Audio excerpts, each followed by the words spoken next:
What is up, everybody? This is Adam. Welcome back to Fouled Out.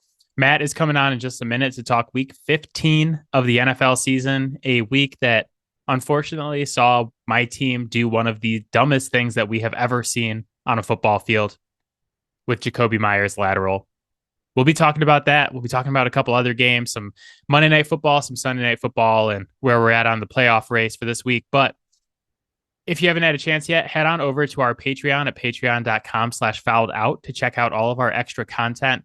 It is just $3 a month and you get access to 4 additional podcasts. It's not even $1 per podcast. I dropped one this week about my hottest takes in sports. So my 3 hottest takes all on one podcast, and I backed them up and we talked through them. So go check that out, patreon.com/fouled out. And Matt is coming right up. Let's go.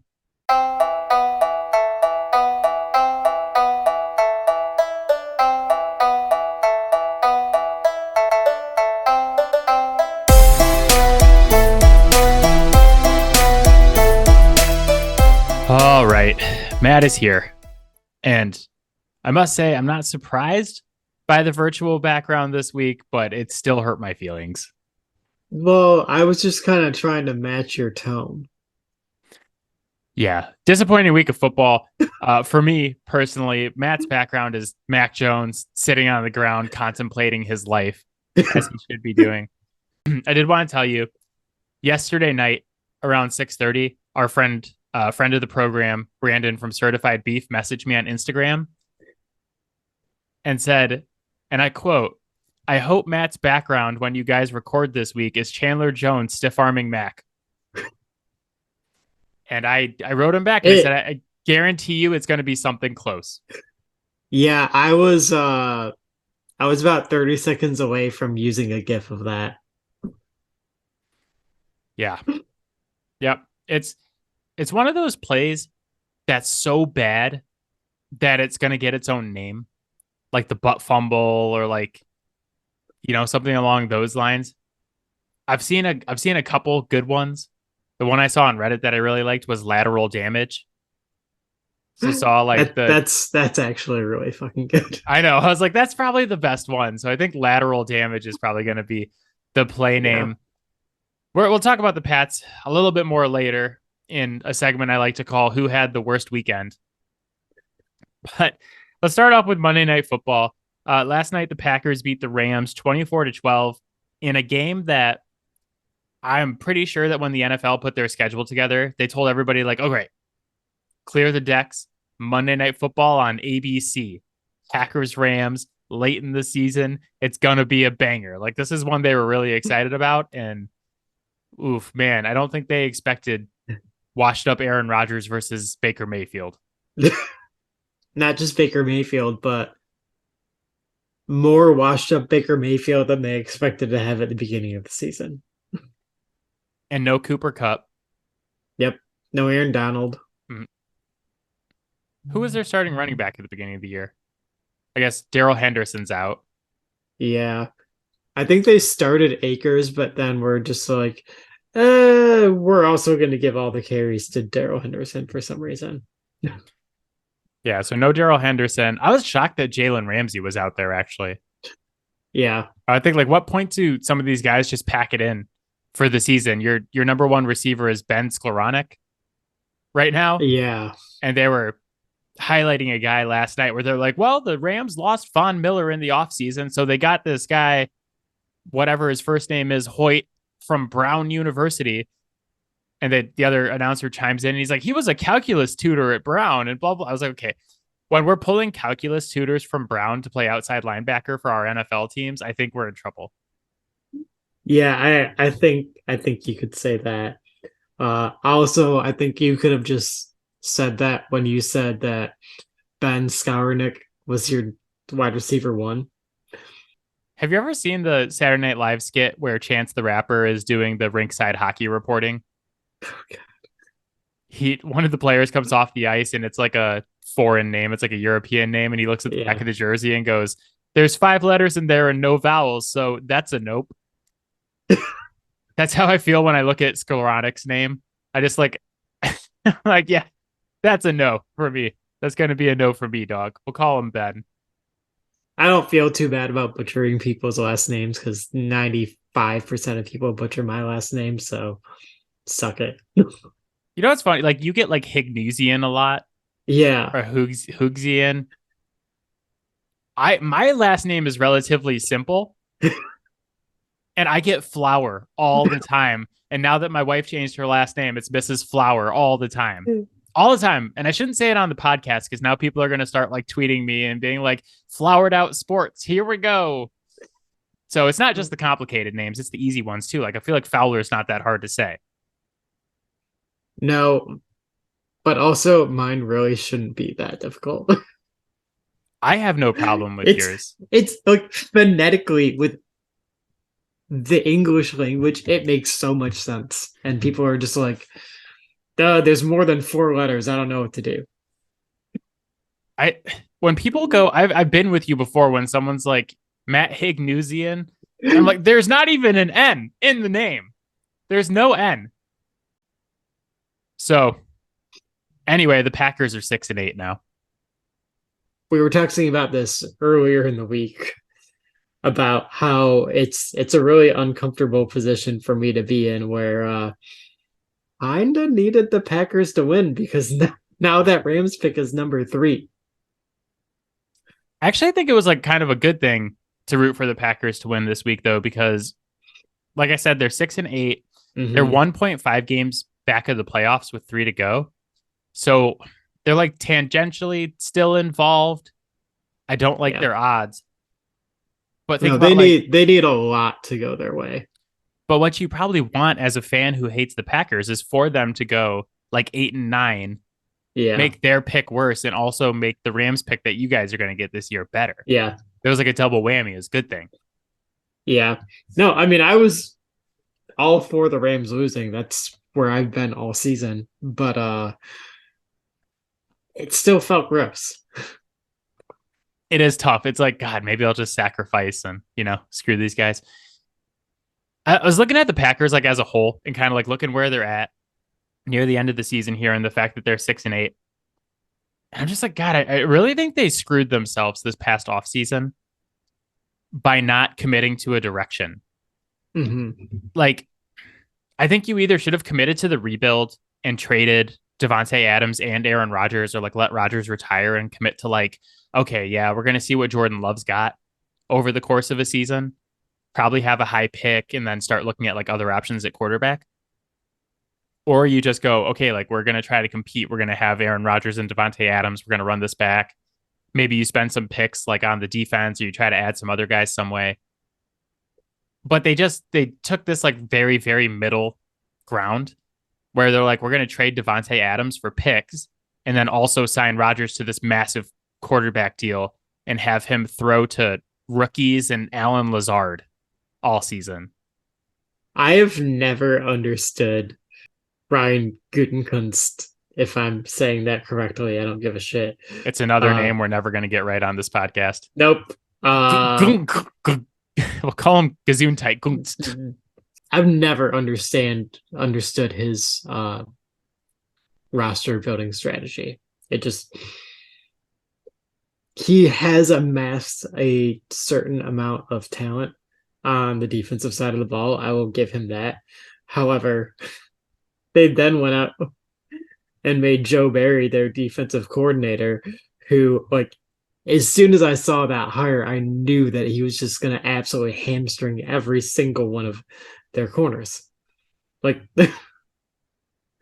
especially Jair Alexander. I think he's overrated, but in such a zone-heavy scheme, you are absolutely hamstringing a man corner. Yeah, I don't hate like the roster they've built because I think they do have talent on defense. And also like offensively, having AJ Dillon, Romeo Doubs, and Christian Watson, I don't hate that. I like that. Yeah. I wish that my team had those 3 guys going forward. Right. The problem is like the big decisions. Like the big decision to trade Devontae Adams for picks, but then also re-sign Aaron Rodgers. They signed Aaron Jones to a huge running back deal, which is always, always, always a mistake. Yep. The draft picks have been head scratchers for a couple of years now. And like they hit on a wide receiver with Christian Watson. He Yeah. looks good. He's getting better. Yeah. I like Dobbs. Like Yeah. Yeah. they I mean, as long as Watson can continue to remember how to catch the ball, like that's huge. Uh, yeah, but like for years though, it was like here's a backup quarterback and here's a center in the first round and yeah. here's like more picks on defense, more picks on defense. You couldn't have used like one of those picks to get a wide receiver earlier. Yeah. It's just, I mean, I don't think that Aaron Rodgers is like that great of a quarterback anymore. Obviously, we Mhm. talked about how he's kind of fallen off and how he really doesn't like make receivers like people used to think that he did. Nope.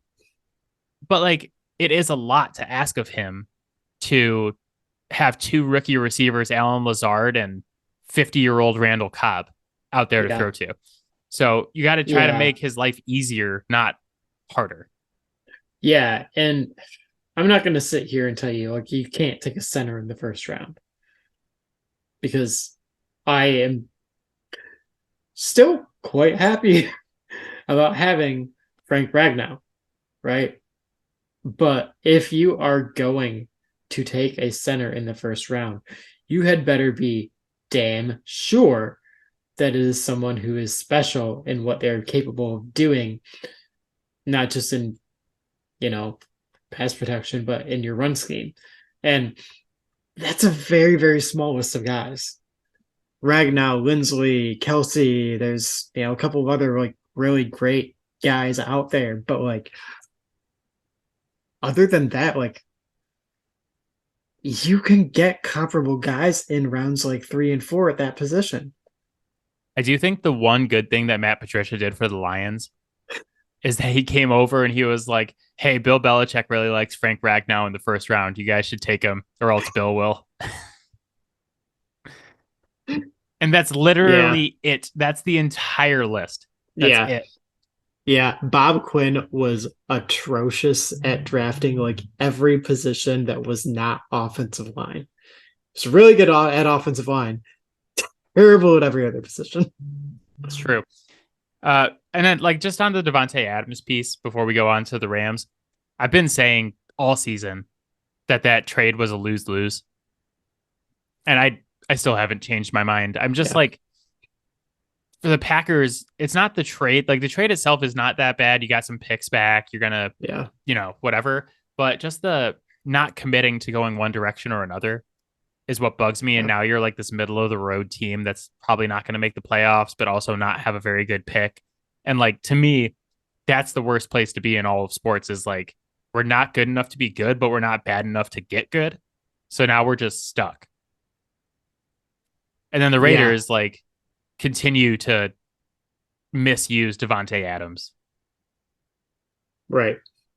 this time costing me a fantasy playoff game. But they just continue to misuse him all the time. It's like every other week he's getting like 5 targets or something. And it's like I I wouldn't have given up all those picks to get Devontae Adams just to go 6-8 this season. Right. And now we're both in the same place. As a GM, like you should immediately be put on the hot seat if you made that kind of a trade and it is not like an express agreement with your head coach that that player is getting no less than 10 touches every game. Yeah, this is usually the part of the podcast where I would talk shit about Josh McDaniels. Because I always had issues with his coaching when he was in New England and his play selection. But after what I've watched so far this season, I fucking miss Josh McDaniels. I miss the 3rd and 10 draws. Bring him back. Bring back Josh McDaniels. I can't take this shit anymore. Yeah, on the other side of the ball, though, the Rams just ramming it up. We talked about this recently with they're just paying the bill for the Super Bowl. I mean, I think that they should like go to the Packers though and be like, "Hey, man, this is how you do a win-win trade. You give away picks." So the Lions, who are rebuilding, in order to get a quarterback who leads you to the Super Bowl, that's still going to go down as a huge win-win because the Lions are going to get a top 5 pick plus a first-round pick next year. Yeah. Rams got their Super Bowl that they were so desperate for. with that pick that you guys have, do you want a quarterback in this draft? So I was briefly warming up to the idea of just going best player available. But the more I think about it, I don't know that you can trust that Jared Goff's variability in his performances against good teams or even on the road is going to improve.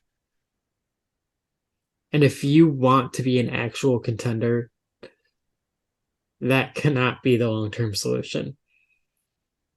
This season has proven that you cannot expect to be in this position again unless you are trading off a real big piece or trading off a bunch of future picks. Like, this is their shot to get one. I hope that Brad Holmes is savvy enough to recognize that. That doesn't mean that Jared Goff has to be gone this upcoming season. If you believe in a guy, but you don't think that he's going to be better than Jared Goff next year, then there's nothing wrong with him having a year to get up to speed. And on top of that, it's probably going to be a better backup quarterback than anyone else you're going to bring in. Well, it's probably one of those situations too where you switch over to him later in the season. At this point, if it's like a top 5 pick at quarterback. Yeah. I mean, it's obviously we have a long time until the draft. Mm-hmm. Right now, the Lions would have the 4th pick. And Tankathon has you guys taking Jalen Carter at 4 because they have Bryce Young and CJ Stroud going in the top 3. So it says Houston, the Bears, and then the Denver pick.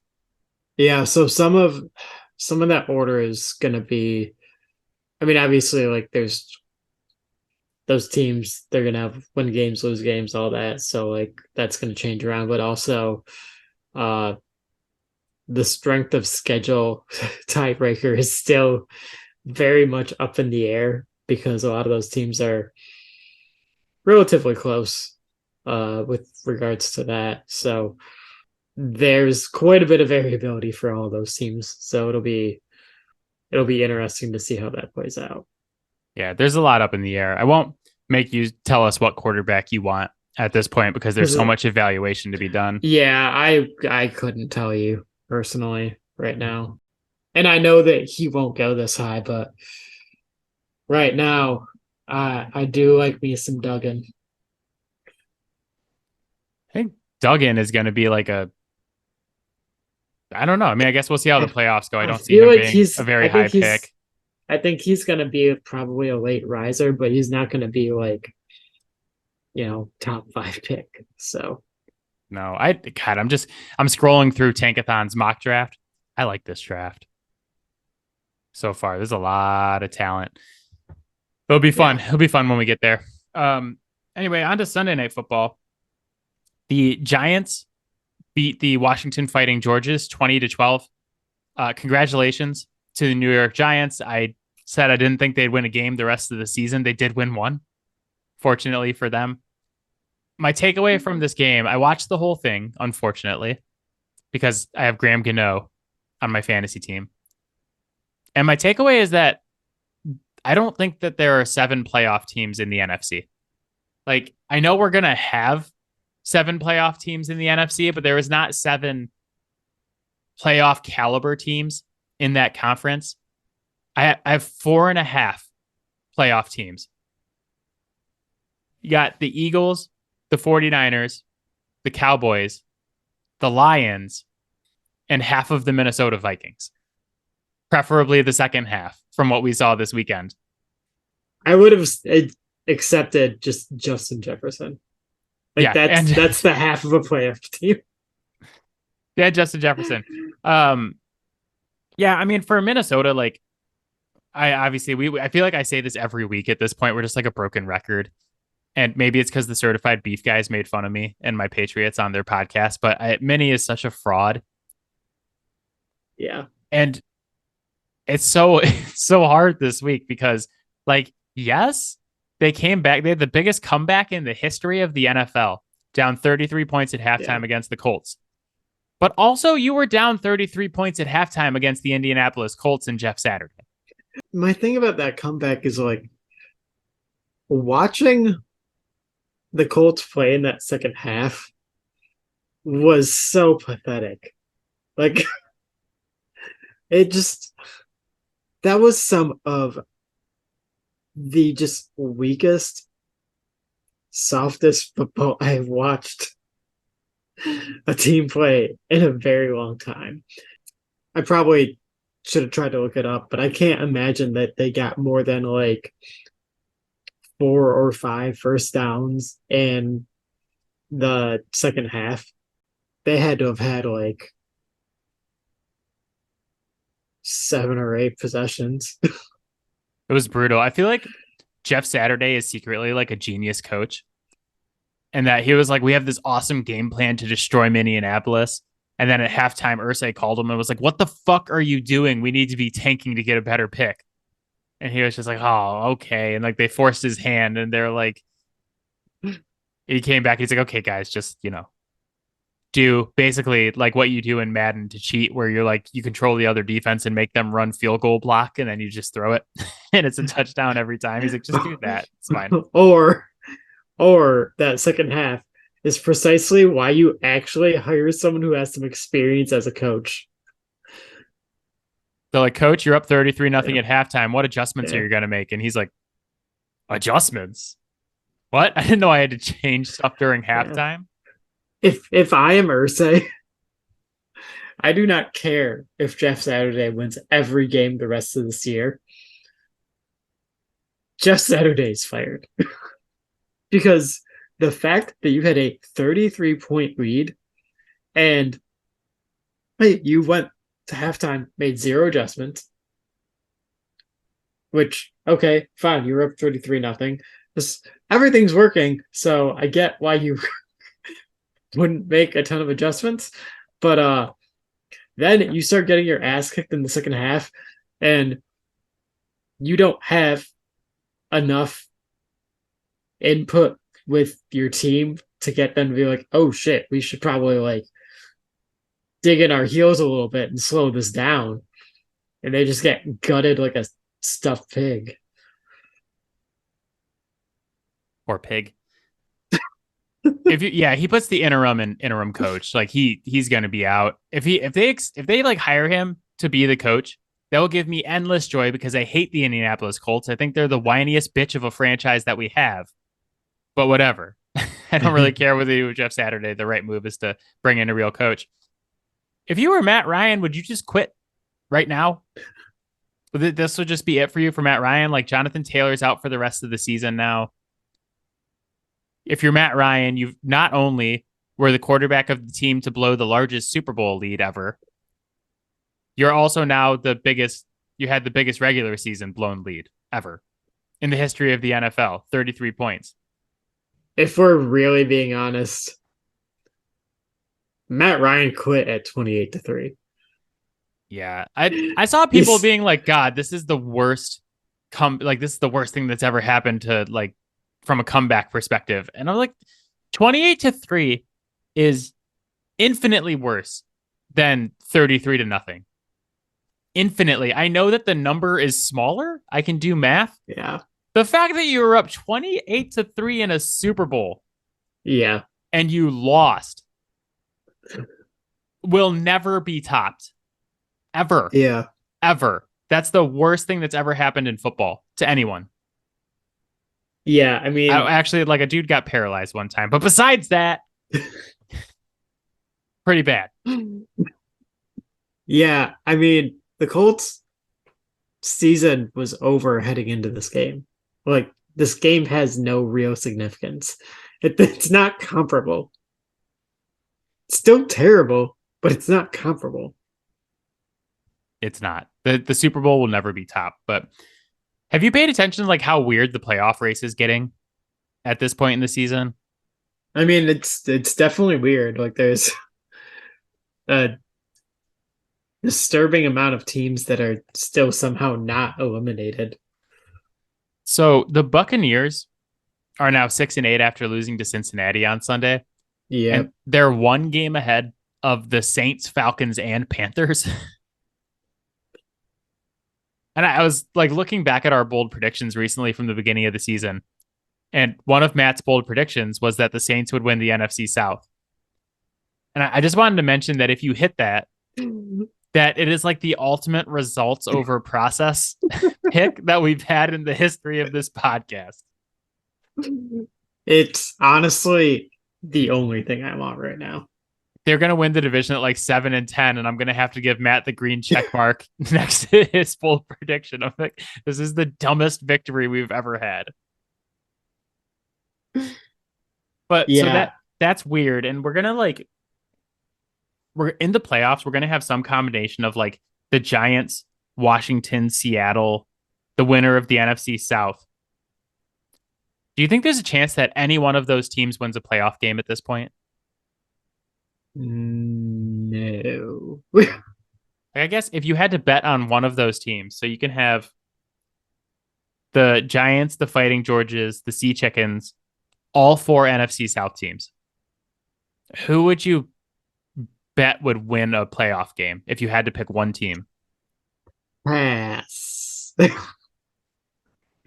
um, if I had to, I guess I would still go with the Fighting Georges because I at least like Heineke has his weird magic that he breaks out every now and again. But I mean, other than that, it's all pretty bad. It's kind of I mean, crazy. I'm just going to tell you, though, that like we're going to get to wild card weekend and you're going to have some combination of like the, you're going to have like the Panthers, the Giants. yeah, I guess maybe, I still think the Lions are going to make it. So you're going to have like the yeah, Panthers and the Giants are both going to be in there. And like everybody's going to pick against both those teams. Like 90% of the money is going to be against those guys. Everything's going to be bad. One of those teams will fuck everyone. yeah, Like the Giants will beat the 49ers in the first round of the playoffs, or something completely stupid will happen. And everyone will lose. Like, because that team will be in every teaser, it'll be in every parlay, it'll be all over the place, and it'll screw everyone. If one of those teams ends up playing the Vikings, then we're gonna have like a really difficult time picking that game. Like Vikings versus Fighting Georges in Minnesota in the playoffs. Who are you picking? Who are you riding with for the? Because like we were 6-0 last year in the we first round of were. the playoffs, and we're gonna do really good again this year. But I'm gonna tell you that that's gonna be the hardest game that we're gonna have to pick is like Vikings Fighting Georges or like Vikings Giants. Yeah, I'm assuming the Vikings are probably going to end up with the 2 seed regardless. And it's most likely that the Lions will end up with the 7 seed if they make it. I mean, honestly, anything's possible, right? They could leapfrog frog someone for some crazy reason, but they're not likely to get a higher seed than 7. Yeah, That that I know what I'm picking in that scenario. yeah. I mean, obviously Matt's gonna pick the Vikings over the Lions, right? The The pain yeah, is real. that one's easy money. I mean, I feel like in that scenario, it's like too easy though. It's like, okay, you have like, so let's say hypothetically you have Vikings, Lions, 49ers, Giants, and Buccaneers, Cowboys. Maybe the pick is to take the Buccaneers over the Cowboys because I feel like it looks too Yeah, obvious in right. that scenario where it's just like, okay, like Lions, 49ers, Cowboys, like too easy. And then we'll go on to the second round. And something weird always happens. Yeah. Always something weird. Yeah. Speaking of weird things, before we go on to the next segment, I also just wanted to mention that the Jacksonville Jaguars are now one game back of the Titans for the AFC South as well. Yeah. And they play each other the last week of the season. So it's getting weird in here, people. The back half of the year, Trevor Lawrence has played significantly better football than he has at any other point in his career so far. It's almost like he's developing in his second year. Almost. Can I just say though that I'm just going to keep my fingers crossed that the AFC playoffs stay the way they are, because right now the slate is absolutely lit. The 2-7 is Chiefs Dolphins. Tyreek Hill going back to Kansas City after the trade. Yeah. 3-6 is Bengals Chargers, Joe Burrow versus Justin Herbert. And 4-5 is Titans Ravens. And like, while that doesn't sound super exciting, the Titans were the team that went and knocked off the Ravens when they were the 1 seed, Lamar Yeah. Jackson's MVP season. So like, that's like a lit schedule. I'm super into that for the AFC. Yeah. Mike Vrabel's teams never go down easy in the playoffs. And they were the 1 seed a year ago. And Derrick Henry's healthy. Yeah, I just feel like I'm looking at the playoffs right now, and then in like the NFC, we just talked about the potential matchups too. Can Is it possible that the AFC games are just going to be all the primetime games, and NFC is just on during that? Like they put them on all the early games. They're like, get this shit out of here. That would be the best thing for Kirk Cousins. So 1 p.m. assassin. One more thing before we go on to random thoughts. We're going to play a game called Who Had the Worst Weekend? Why don't you tell me what one of these 3 teams had the worst weekend? The Colts, who were up 33-0 at halftime. The Cowboys, who were up 27-10 in Jacksonville in the third quarter and then blew it with a pick 6 in overtime. Or the hometown New England Patriots, who ran the single dumbest play that I've ever seen out of almost any team ever. Who had the worst weekend? I feel like it has to be the Colts. It has to be. Like, it's not just that they blew a NFL record 33-point lead, but you put that in the scope of where this franchise has been and where they were supposed to be this year. Perpetually a quarterback away. They get a slightly more competent quarterback this year than they've had in seasons past, and the rest of their team is just not there all season long. It's a mess. It looks like they finally put it together for a game against a team with a pretty damn good record. And they proved to be as effective as wet toilet paper in the second half. So I went to get my hair cut on Saturday. That is an interesting transition from that. It's good segue. Actually, I got all of my hairs cut. Thank you very much. But so I go to the barbershop and I'm like about to walk in and I look at my phone and it's like Colts 33, Vikings nothing. And I go in and I'm talking to my barber who's a fan of the podcast. Shout out to Anthony. And he's like, oh, yeah, one of the other guys who cuts hair here bet on the Vikings today. And he's like, this is a pretty stupid pick, huh, Brian? And the other guy's like, yeah, man, I should never bet on Kirk Cousins. I kind of wish that my haircut would have taken long enough for me to see the Vikings come back and for that guy to cash his bet, because I bet he was cheering his ass off. It was probably awesome. So my pick for who had the worst weekend is, and I'm probably biased, but Oh, you don't say. I picked the New England Patriots. And you made some good points about the Colts, but also like the context is important here, where the Colts were way out of the playoff picture anyways and probably should be losing games. So their whole fan base was probably rooting against them because they're like, damn, we need a real quarterback for next season. The Patriots, like, not only was the lateral damage, if that's what we're going to call it, the single dumbest thing that any team coached by Bill Belichick has ever done, but also they were in the playoffs. They were in the 7th seed. They had the 7th seed. And now they've pretty much eliminated themselves because the rest of their schedule is absolutely brutal. Has it been confirmed that that was like a called play? No, the call was just to do a draw. And like, if you score, that's awesome. Yeah. But if not, just go down and we'll go to overtime. And they just, Ramondre laterals it first to Jacoby, who's right there. And then I don't know what happened there. I think just like it got in Jacoby's head after Ramondre lateraled it to him. And he was like,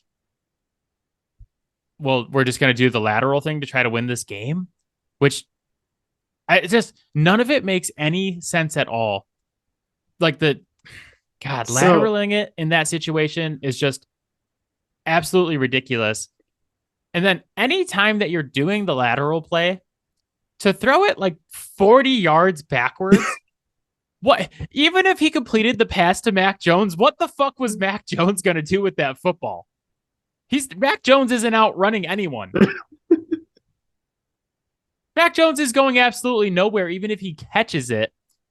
And I know Jacoby Myers was a quarterback at one point. I don't know what he did, man. I had yeah. no idea what was going through that guy's head. When he threw it, I just, I stopped breathing on Sunday. I was just like,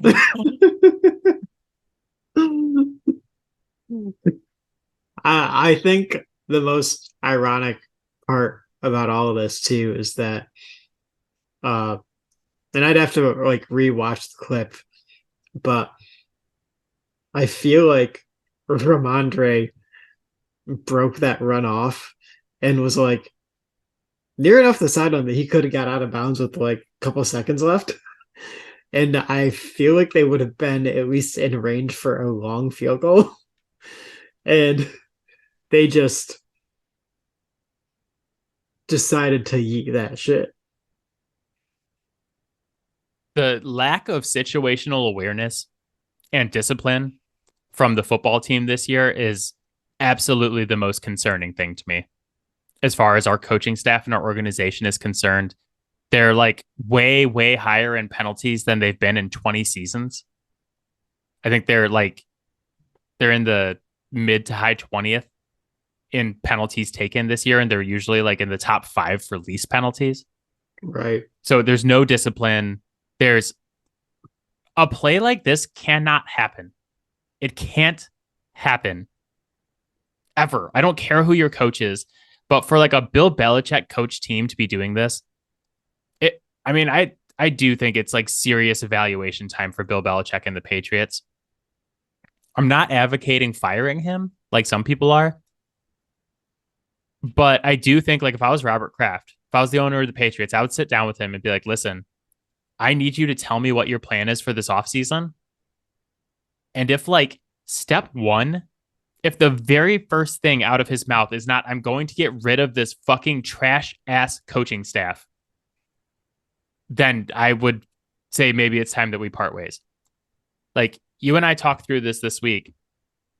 If Bill Belichick is not able to identify that having Matt Patricia as the offensive coordinator is a massive, massive problem, and that he needs to bring in someone who can actually do the job, then that's when I would seriously question his judgment. I don't disagree with that. With regards to the segment, though, I would argue that winning that game almost would have been more harmful in this regard because whether or not you win the game, that doesn't make your coaching staff better than it is in that situation. Like it was a bad play. It was obviously poorly coached, situational awareness. I think that anyone with any level of awareness didn't really think that the Patriots were going to win a game in the playoffs, even if they made the playoffs. No, they wouldn't. I'm glad that we're now saved the embarrassment of getting absolutely dismantled by like Kansas City or Cincinnati in the playoffs, at least, because Cincinnati's coming to town this week and they're going to just, I don't want to, I can't even talk about the things that they're going to do to us on this podcast because the FCC regulates what I'm allowed to say on a podcast. I do just want to say though, like, and I'm not saying that like this one play should be the reason that we have to reevaluate everything and that we blah, blah. I've been saying this for weeks, but this one play is just a symptom of a much larger problem for the Patriots where they're poorly coached. There's no situational awareness. They're not disciplined. They have none of the telltale signs of a Bill Belichick coach team. Yeah. And this is just a symptom of that. Like You don't do this. Nobody on a Bill Belichick team ever would have done this in the past, or they would not have been on the team the next day. That player would not have gotten on the plane back when Tom Brady was a quarterback for us. Like, there would have been no nonsense. And now there's just the whole team is just full of fucking nonsense, from the coaching staff to the players to everything. I have never disliked a version of one of my teams as much as I dislike the 2022 Patriots. I fucking hate them. I like Ramondre Stevenson. I like the defense. I fucking hate everybody else. I hate Patricia. I'm out on Mac Jones as a quarterback and as a leader of this team. The constant fucking crying from him and the hissy fits he throws every time he doesn't like the play call. I can't take it anymore. I can't do it. He is not a leader. Like, I understand why he's frustrated. I don't blame him. But the way that you act on a football field as a quarterback matters. And when the play call comes in and your first thing you do, instead of looking in the huddle and calling the play, is to start screaming at the sideline, it's time for like some serious evaluation of this guy's maturity, honestly. And like, you pair that with what happened with him earlier this year, where he has the ankle injury and the Patriots doctors are like, okay, we're thinking like 2 to 4 weeks. And he goes, oh no, I got my own opinion. I'm not playing for the next 8 weeks. And the Patriots go, okay, that's fine. We'll play Bailey Zappi. And then literally as soon as Zappi starts playing well and people in New England are like, oh, maybe he should be our quarterback. Mac's like, actually, I'm back. My ankle's fine. It's healed. Here I come. Mac Jones. I'm the starting quarterback for the Patriots. I'm out. I'm out on Mac Jones' personality right now. I think he has a lot of growing up to do before he's ready to like really be the leader of a football team in the NFL. I would definitely say that having one great year at Alabama is something that can do a lot to a young guy's head. And then you follow that up by being the only rookie quarterback the following year that's worth like literally a piece of shit, because all of them were worse than shit beyond Mac Jones. He's kind of not in a terribly different state mentally than Zach Wilson. I mean, at least Zach Wilson came back and played a little bit better after getting benched. Like, yeah. Although, man, that guy loves to throw jump balls. He does. That I totally understand why Mac Jones is frustrated with the offensive play calling. I am frustrated too. But I'm just like, as a quarterback though, and as the leader of the team, you can't be out there throwing hissy fits and crying all the time. This is exactly what I hated about Phillip Rivers. And Phillip Rivers, phenomenal quarterback. Yeah. But when things weren't going his way, he's screaming at everybody else. Yeah. And that's Mac Jones' problem right now too. Yeah. And that's probably part of the problem with the roster building right now is like, okay, who is the vet on that roster that's sitting him down and knocking some sense into him? Because realistically, that's what he needs.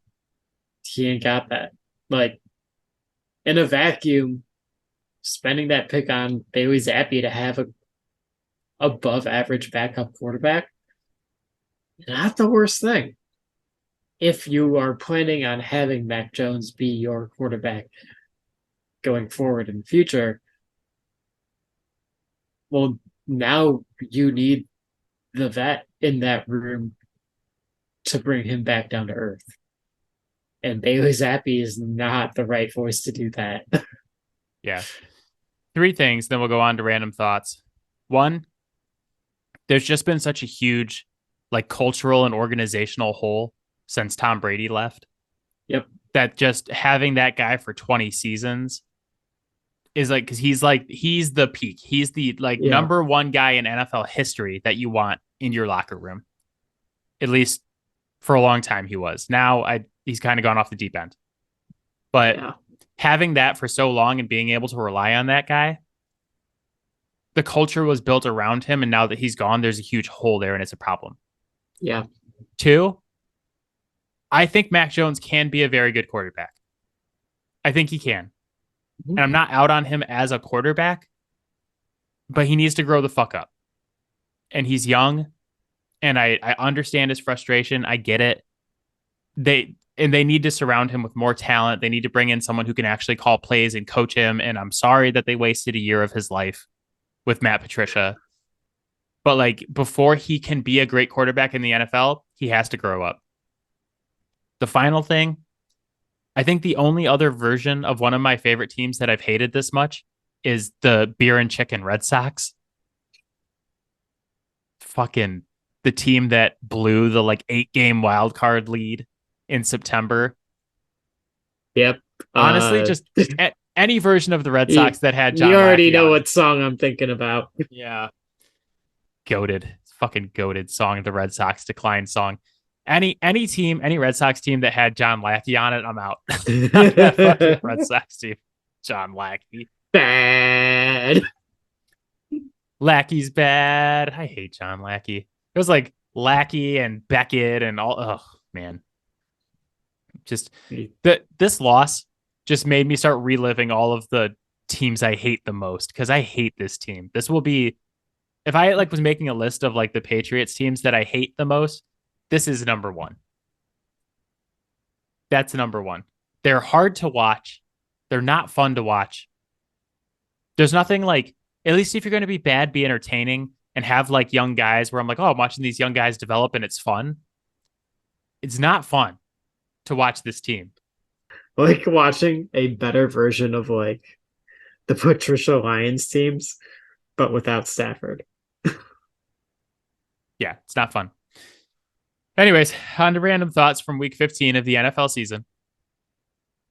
If you would like to sponsor Random Thoughts, please hit us up on Twitter or you can email me as well. Random thought number one. The only time the NFL players don't care about your stupid fantasy team is when they play like absolute shit. So Miles Sanders, horrible game in what should have been a smash spot for fantasy purposes against the Chicago Bears. Cost many people their first round playoff matchups, including one of mine, a 1-1 lost one. The Bears were the number 7 team in terms of giving up points to fantasy running backs, and he scored a whopping 1.4 points. And then came out and tweeted that he didn't care about any of your stupid fantasy teams and to leave him alone. And I just want to say that like no players ever put up like 25 fantasy points and then come out and be like, I don't care about your stupid fantasy teams. It's always when they play really bad because a bunch of people are talking shit to him on Twitter. If they play well, they're like, you're welcome, soaking it all up. Like Todd Gurley, I think he like put some shit out on like Twitter and Instagram that one year that he won everyone their league. They definitely sing a different tune when they don't play so well. But also, as expected, it's mostly on Nick Sirianni because he only got 11 carries. I think Miles Sanders just knew before the season that Jalen Hurts was going to be scoring all of the rushing touchdowns.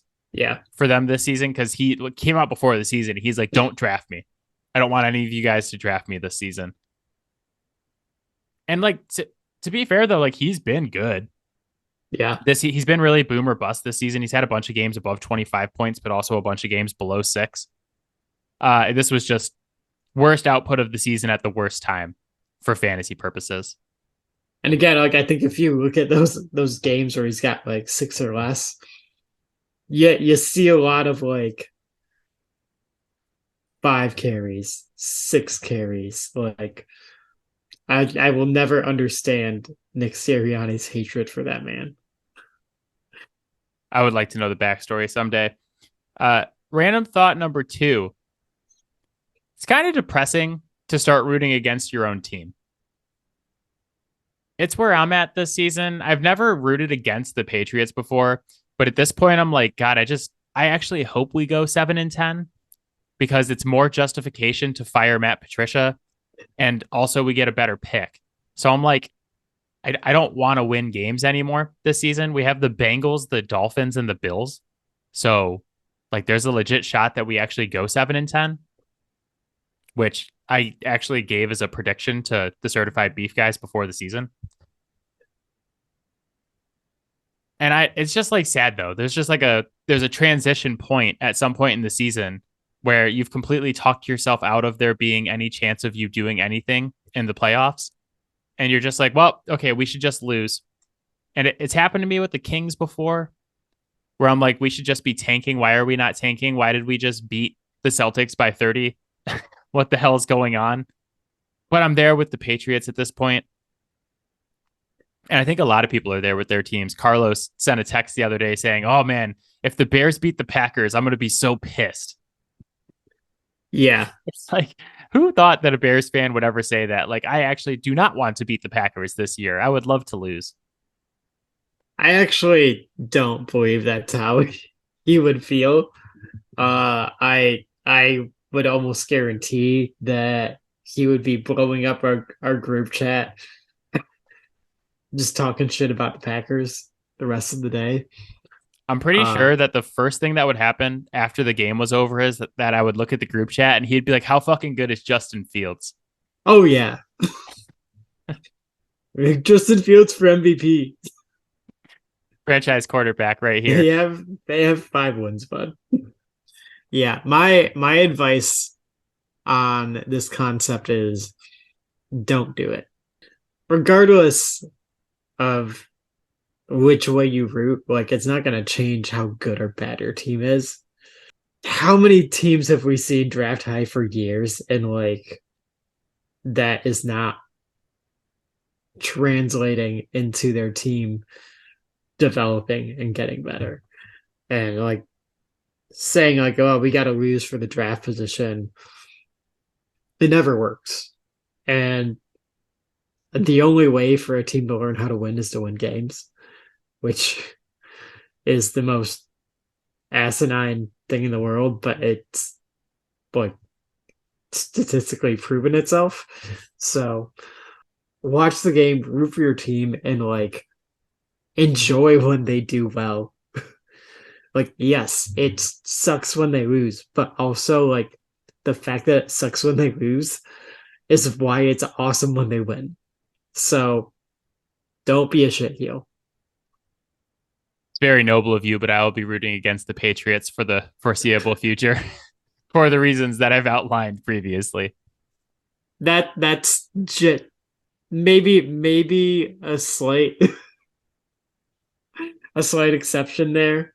I totally understood why Jaguars fans would have felt that way last year, and it probably was the right stance to take because you could not afford to continue to move forward with Urban Meyer. Just as you cannot continue to move forward with Matt Patricia anywhere on your coaching staff. Yes. But for Bears fans and all that other shit, like, get that weak shit out of here. Final random thought. I just want to say that I am a fan of pettiness. That is like funny pettiness. You know, there's bad pettiness out there too, but like fantasy football pettiness is like the peak, like chef's kiss of pettiness. The best thing from this weekend was that your friend Judd won his fantasy football matchup. Yes. And text the group chat. So we're in this group chat for the fantasy football league that I'm in with lots of Matt's friends that I know as well. And he screenshotted from the draft like 15 weeks ago, maybe even longer, months and months ago. He screenshotted the text where people were making fun of him for taking Christian McCaffrey over Jonathan Taylor with the first pick. And he saved it for like 17, 18 weeks, however long it's been. And as soon as he won his first round playoff matchup, he didn't win the championship, didn't even make the championship yet. He wins the first round playoff matchup and sends the screenshot back to the group chat. Just like A1. Because Christian McCaffrey had a good game. I fucking loved it. It was hilarious. Oh, it's incredible. And it'll be even more funny when Christian McCaffrey just like gets injured on the fifth play of the game next week. Like The best pulls a hammy or something like that. the best part of it from like a group chat perspective is that nobody responded. Yeah. So he sends the screenshot of the text, the little smiley face that's gritting its teeth, and then a screenshot of where Christian McCaffrey's season rank is because he's like up there really high, and just nobody says anything. And this was like 3 days ago at this point. Nobody was just like complete silence, fucking crickets. But I loved every second of it. It was absolutely incredible. Yeah, I was waiting for like Carlos or Chi, the two other guys, like in the screen cap, and to say something, and radio silence. It was the best part. I was expecting there to be like an argument or like some back and Yeah, forth, and just the dead silence just got me. And it's like Christian McCaffrey had a good game for sure, but he only won his fantasy matchup like 106 to 102. yeah, It wasn't even like he scored that many points. And so just to instantly start talking a ton of shit is absolutely incredible to me. And it'll be probably funnier if he loses this week. Quick update for where we are at. In the West League, I lost, unfortunately. Miles Sanders and Devontae Adams and a couple other guys on my team let me down. So the dream of us playing each other in 2 fantasy championships is dead. Matt had a bye last week, so he plays the aforementioned shit talker this and week. for good loving God, thank you for having a bye because my team did not do fucking shit. I think I got like 79 points or something like that. Well, that's the importance of the bye. You scored 84. I'm looking at it right now. Okay. That's the importance of the bye, though, is that like we joked last week about how it's a momentum killer, Yeah. but it gives you a margin of error because you don't have to Right. worry about your team laying an egg, and now you get kind of a second chance at it. Yeah. However, in the East, which hysterically my team backed its way into a playoff spot at 6-8, but won based like, and I had to win like tiebreakers and shit. I beat Sean this week, who was the 3 seed at 10-4. Took him down. And now I'm playing Vince and you're playing Jake. And if we both win this week, the dream of playing each other in a fantasy championship on the podcast lives. I don't know. We'll have to do something special for that. That'll be its own thing. If we got to get there first. I mean, Yeah. you're playing Jake, who was 12-2 and the defending Yeah. champion of the league. I'm playing Vince, who was 11-3 this season. Like out of nowhere, Vince has never won more than like 2 fantasy games in a season, and now he's 11-3, and he's got a good team. So Unstoppable. I know. So we'll see, but we'll let you guys know next week, and then we'll do something special next week if we are playing each other. And if not, then good luck to you, sir. Thank you. I feel like you're not the one who's going to let us down. I will say I went 10-4 in both leagues, and I honestly don't know how these teams got to 10-4. All that matters is that you made it there. Yeah. I mean, you got some good guys though. Like I do, but it's I mean, like it's Burrow, St. Brown, and Eckler. Like that's already like and Chubb. right. It's already a good start. Here's the thing though, is that like we've hit that point in the season where Kevin Stefanski's like, do I still like Nick Chubb? The inevitable point of every season. No, I'm saying like at least you have legit starters. I'm debating about if I'm going to play Zonovan Knight, AJ Dillon, or Isaiah Pacheco this weekend. You know who I'm not playing? Miles fucking Sanders. Which, of course, he will put up like 30 points now. He doesn't care about the team. I want guys who want to be here, and Miles Sanders does not want to be on my fantasy team. But that is it for us. As always, Fouled Out can be found on Spotify, Apple Podcasts, Pocket Cast, Overcast, anywhere you get your podcasts. You can hit us up on Twitter at Fouled Out Sports. You can find Matt on Twitter at Matador_defense. Find our videos on TikTok at Fouled Out Sports Podcast. It's long, but you can't miss it. And you can see 4 more additional podcasts every month on Patreon for only $3 a month. I dropped one this past weekend of my hottest takes in sports, the hottest takes that I actually believe in. We talked through them. It was pretty fun. I enjoyed doing it. Might even be a little bit silly, but it's worth the listen. It was pretty good. We'll have another one coming out this weekend. Matt and I still owe you guys like a quarterbacks episode for college football. And there's a bunch of other stuff. We're doing all non-NFL related content on that feed. So go check that out.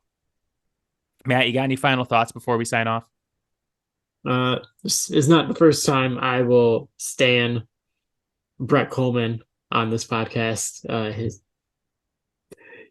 does a very, very good job of breaking down the finer parts of football and displaying them in an entertaining manner and also in a very accessible way. And one of the things that he pointed out is that TJ Watt is basically using basketball moves as a pass rusher, proving that the only thing stopping NBA players from being able to be high-level football players is that they are soft as shit. That's awesome. But you know what NBA player wasn't soft as shit? Well, I mean, there's a number of them, but Jose Calderon. I did it for you this week. Yeah, you're talking to a Detroit fan, so that could be like 20 years of basketball. Yeah, it's fair. But all right, guys, everybody enjoy the college football bowl season. We got another great week of football coming up, starting with a big Jacksonville versus New York Jets game on Thursday night. I did not think that Jacksonville versus the Jets was going to be this important this late in the season. But that'll be fun along with some of the other games you got on the slate. So enjoy, have fun. Everybody have a great holiday. We will see you guys after Christmas. All right. Bye, guys. Bye, Mom. Everyone.